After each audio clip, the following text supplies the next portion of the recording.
Hello and welcome, ladies and gentlemen, back to a brand new podcast today. Now, last time I did the 10 worst drivers of 2019. Now, this time I'm going to do it's not a new series. It'll be sort of like a follow-on series, I guess, in this worst category.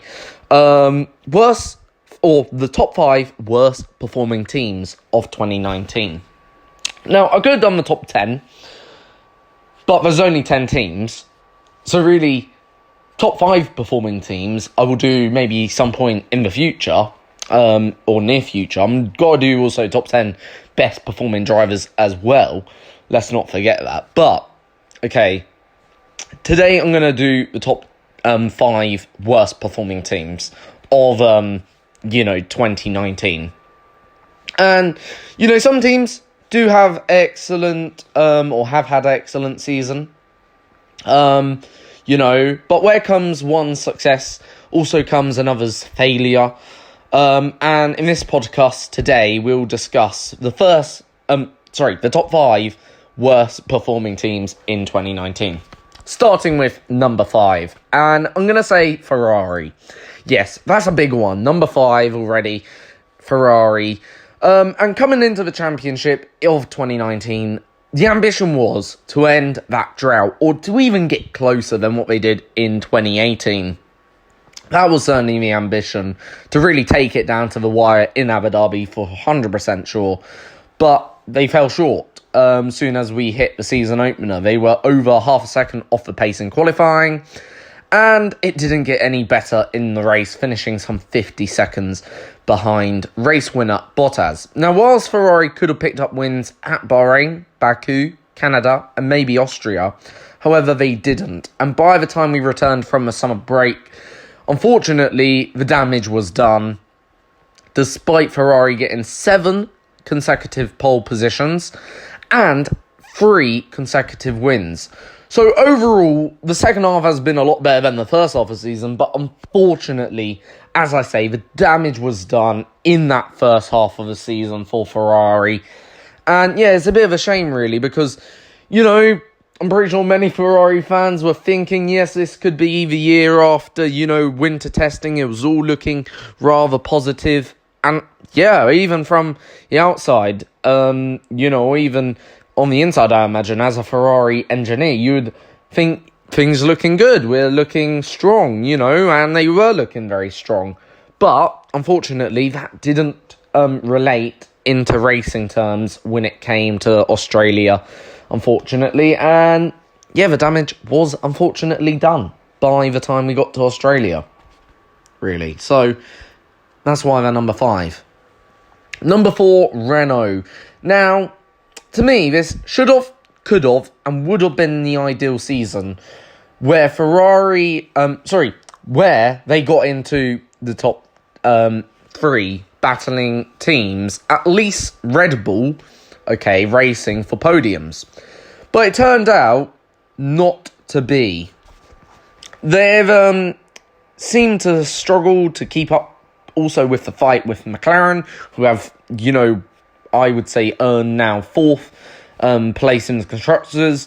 Overall, Renault's 2019 campaign has been nothing but disappointment, really, for Renault. And yeah, they'll be hoping really with, overall Ocon coming into the team next season, that they can maybe improve this. But nonetheless, 2019 has been a season for, I think, most Renault staff to forget, really. I'm pretty sure, they'll be now focusing on 2020 either way. But at the end of the day, they're not going to be happy with 2019. Number 3, Alfa Romeo. Now, whilst I truly believe that 2019 has been a terrible season for... hasn't been a terrible season for Alfa Romeo team, but it's certainly not been good on both sides of the garage. On Raikkonen's side of the garage, it's been fairly good. But on the other side of the garage, yeah, it's been a bit of a lackluster, let's face it. And by no means the perfect season for them. And the thing is, I guess it's the opposite of Ferrari. okay, you could argue. Because whilst Ferrari struggled in the first half of the season, Alfa's struggled in the second half of the season.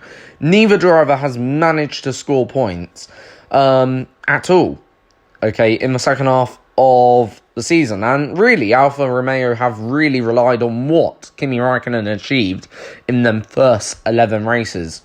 It appears Alfa, have stopped building upon this campaign, whilst others have developed further.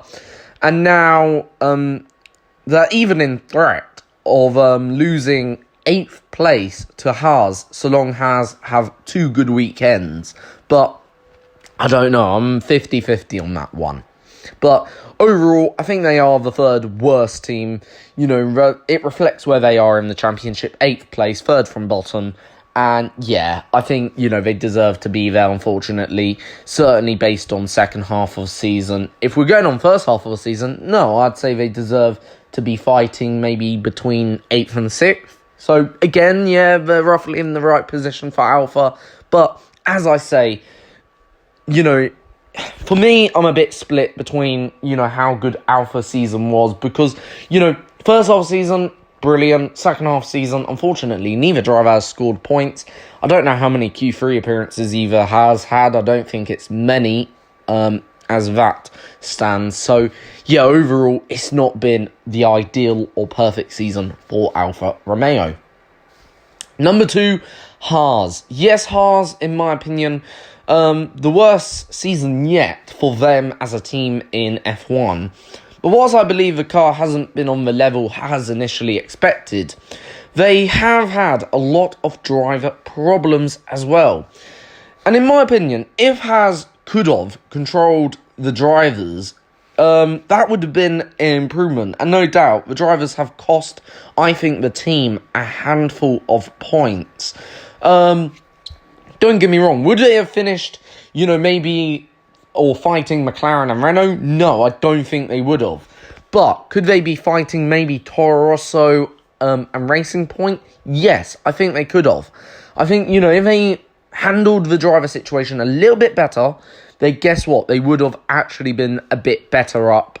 Certainly ahead of Alfa. I think we could guarantee that. But otherwise, I think, their season's been mediocre, really. And their worst to date. But as I say, if they can't manage them properly in 2020, are they in just for another season of this? More of the same? Most probably likely. Yes, the car, in my opinion, is a bit of a diva. Seemingly good in qualifying, but somehow it's a dog of a car in the race. It doesn't add up, but hopefully that'll be addressed going into 2020. And if so, I think really they shouldn't have too much to fear. And finally, we come on to the worst team of 2019. And it's Williams, unsurprisingly, I guess. What have Williams actually achieved in 2019? In 2018, they achieved something. In 2019, they've achieved nothing, really, in my opinion. Okay, fair play. They've scored a point in Germany, but that was more or less handed to them, as both Alfa Romeo cars were handed a huge penalty, which allowed Robert Kubica to sneak into the points. Just about. Williams haven't been competitive anywhere. They've struggled all year long, and they haven't been on the pace all year. Williams, I guess, will be hoping again for a better 2020 campaign. Even if they can be slightly closer to the pack, that would be some sort of achievement. But I feel they've got some homework to do over the winter to solve all Williams' problems. And when I say all Williams' problems, there's probably a huge list, longer than your kids' Santa wish list. Put it that way, really, really is probably a huge list. I think there's a lot of work for Williams to do over the winter. I hope, as I say, they can solve them. I'm not too entirely convinced they can, but we'll soon find out in 2020. But as I say, what would be Williams' ideal achievement for 2020? For me, it'd be just closer to the pack, maybe getting into the odd Q2 session. That would be some sort of achievement, maybe. But otherwise, yeah, I genuinely don't know what would be a good season for Williams next year, as it's really difficult to tell. So anyway, thank you for watching. I hope you've enjoyed, once again, this worst 5 or worst series prediction sort of thing, of 2019. Next time, we will do the best 5, as I say. I may release one more worst series, we'll soon see, but thank you for watching, or listening, I should say. See you all next time.